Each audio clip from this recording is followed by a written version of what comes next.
Jack Chrysler presents Tales of Tomorrow. Tomorrow.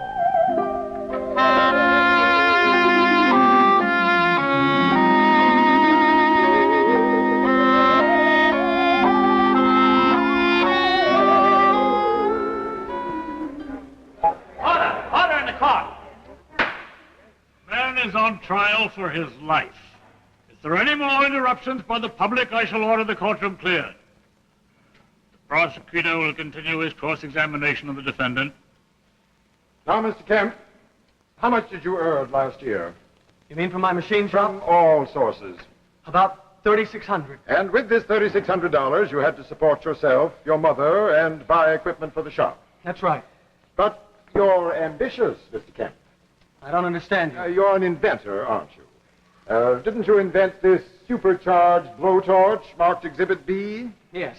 And isn't this blowtorch more powerful than any other similar piece of equipment on the market today? Yes, but I've already told you This The power... invention has a commercial value, then.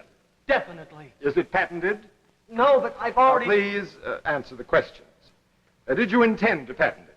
Yes, until all this And happened. was it your intention to lease your patent to a manufacturing concern or to build these torches yourself? Myself. I see. Thank you. Now, Mr. Kemp, what would it cost to patent your invention? About $1,000, they told me. And to equip your shop to produce it commercially? About... About $5,000, Mr. Kemp? Yes, somewhere around there. So you stole the $5,000 from the corpse of Professor Adrian I Sykes? didn't steal it! Sustain! I will rephrase the question.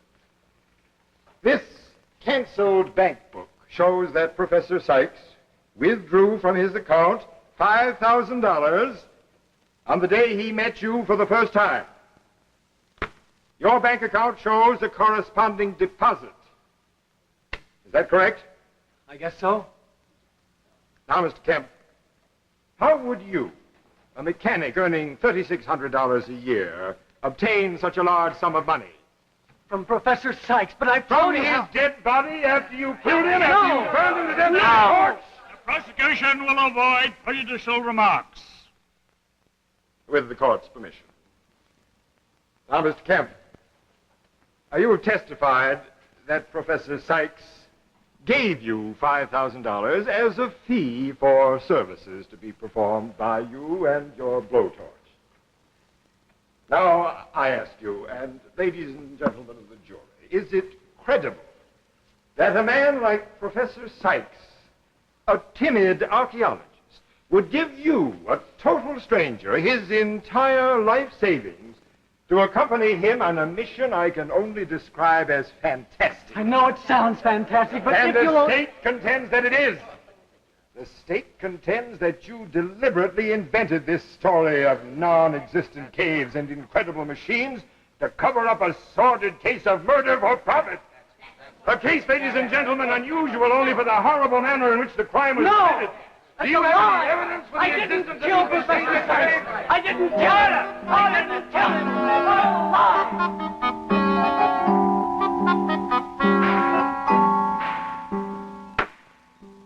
Ladies and gentlemen of the jury, you have heard the testimony of the witness in the case for the prosecution and defense.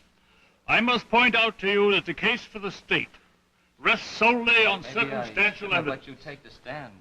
We might have done better with a temporary insanity defense. Don't you believe me either? Anyway, I did the best I could. But you don't believe me. It sounds so Defendant has been fantastic. charged with the murder of Couldn't Professor find a Adrian cave. Sykes. We couldn't find the machine. But it's true. Everything I told you is true. I've told them everything I know. Police, the judge, the jury. But what's the use? I know what the verdict's going to be. Guilty.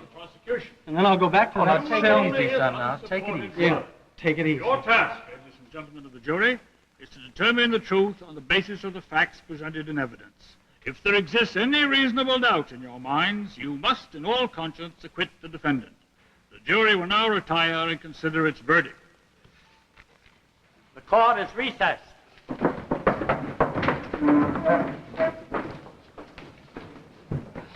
Want some coffee? No, Nothing to do now, you know. I know. Never tell till the jury gets back. See, funny thing about juries. I remember a case once you'd have sworn I'd lost it, and the jury had... Shut up. Leave me alone. Not guilty, they said. Oh, you could have knocked me over with a feather. And I found out later that the foreman of the... Shut up. Let me alone. Okay. Don't get sore. The foreman had twins that morning, and he was 63 years old. Let me alone.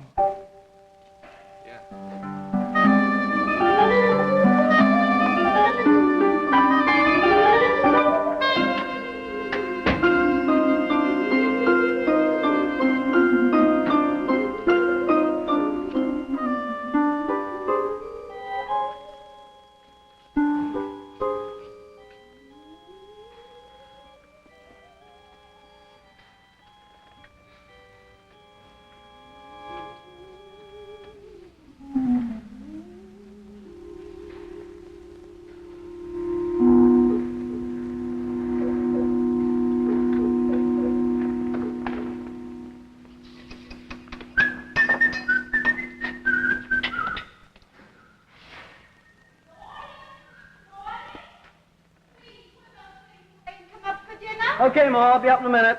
You said that an hour ago.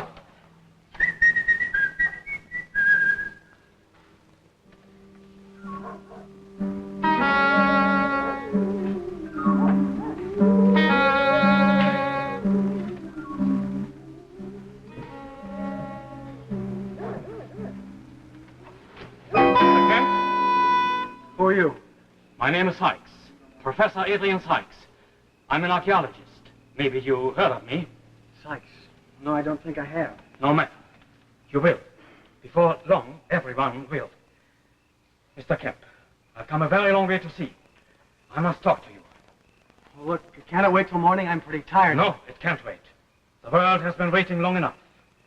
You see, I found the key to the past. Sure you have. Look, why don't you come back tomorrow and you can tell me all about it? You think I'm insane, don't you? Maybe this will change your mind. 10-gauge wire. So what? Try to cut it.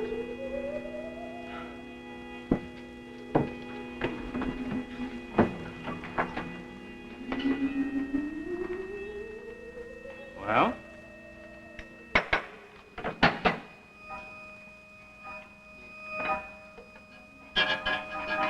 You'd do much better if you use that new supercharged torch of yours. What do you know about my torch? I heard about it from a colleague at the university. That's what brought me here. Look, just what do you want? I need your torch. Well, it's not for sale. Now, if you'll excuse me. I don't want to buy it. I want you to help me to open a metal door. Oh, another one of those, huh? Where's your door, Professor? Is it the First National Bank or Fort Knox?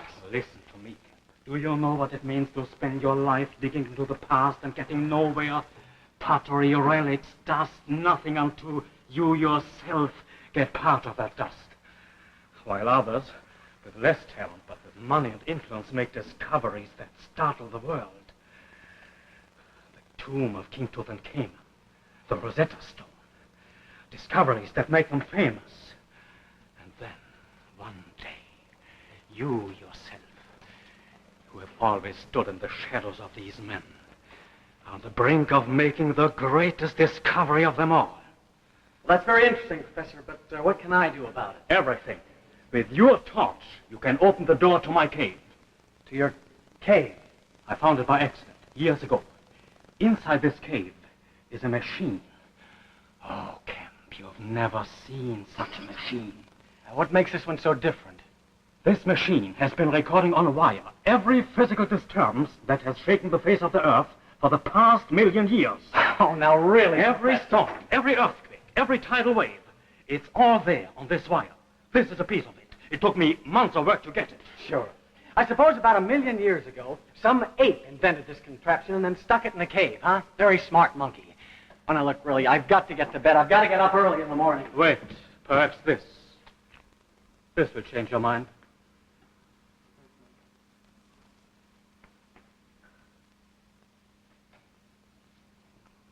There's $5,000 there.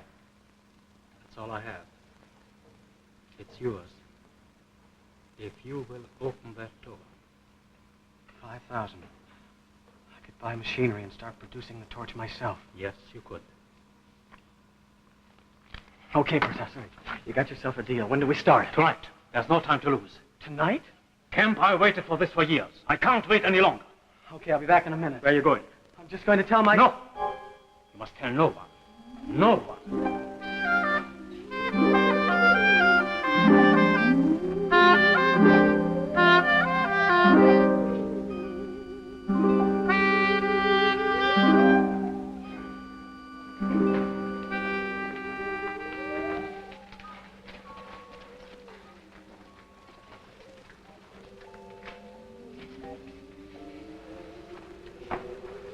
Must be very near.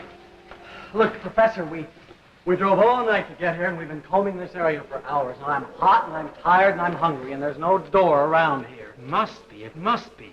Look, Professor, I've been thinking. How did you get into that cave the first time if it's sealed by a door? It was open when I found it the first time. When I returned the second time, it was closed, sealed tight. Who knows? Perhaps I was getting too close to the answer. Yeah, perhaps. But I don't understand it. It must be around here. I can't seem to find it. Well, maybe you can't find it because it doesn't exist. Now, look here. I paid you all the money in the world. Instead of grumbling, please, let's try to solve this problem. Okay, Professor, you start figuring. We must be near the cave. We must be. Why, I worked in this part of the country for years, but somehow it's changed. It's different. Perhaps there have been some landslides.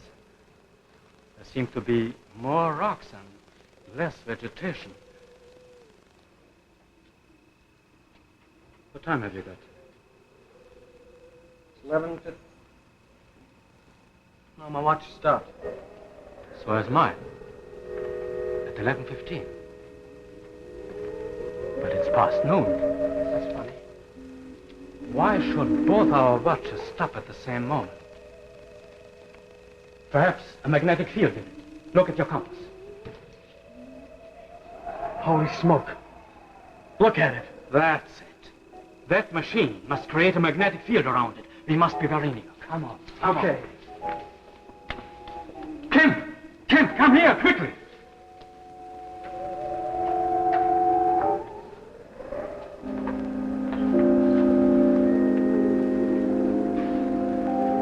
You didn't believe me. Kemp, here it is. It's real. Just as I said. It's real. It's here.